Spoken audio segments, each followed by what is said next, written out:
Guys, আজকে আমি ডিমের রেসিপি রান্না করব। দেশি হাঁসের ডিম। হাঁসের ডিম তো দেশি পাওয়াই যায় না, খুব মুশকিল। তো গ্রাম থেকে নিয়ে এসেছে এই যে ফুলকপি, আলু আর এই যে ডিম টমেটো দিয়ে করব, মানে রসা রসা করব। আর এই যে আদা জিরা বেটে নিয়েছি, রসুন রসুন সব বেটে নিয়েছি। আর এই যে পেঁয়াজ ভাজছি, গোল্ডেন কালার হয়ে গেছে, এবার মশলাটা দিয়ে দিব। আর এই যে মিশানো একটা তরকারি করেছি, বেশি অল্প করে করেছি, বেশি করিনি। এর মধ্যে আছে সাজনার ডাঁটা, ঝিঙে, পটল, আলু, বেগুন দিয়ে করেছি। আর এই যে কালকের একটু ফুলের টক আছে, হয়ে যাবে।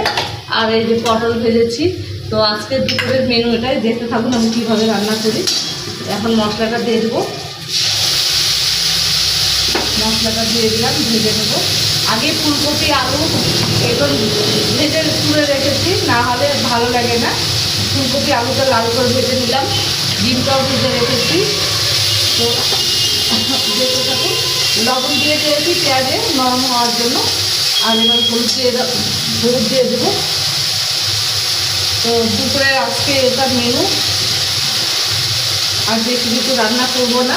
আবার তো রাতে করতেই হবে, যার জন্য বেশি কিছু রান্না করবো না। আর লাস্টে গরম মশলাটা বেটে নেবো। গোটা গরম মশলা দিলে তবে টেস্টই আলাদা হয়ে যায়।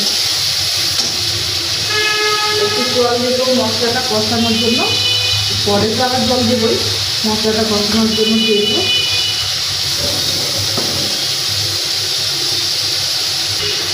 এবার টমেটোটা দিয়ে দেবো, এই মশলার মধ্যে কষানো হয়ে যাবে।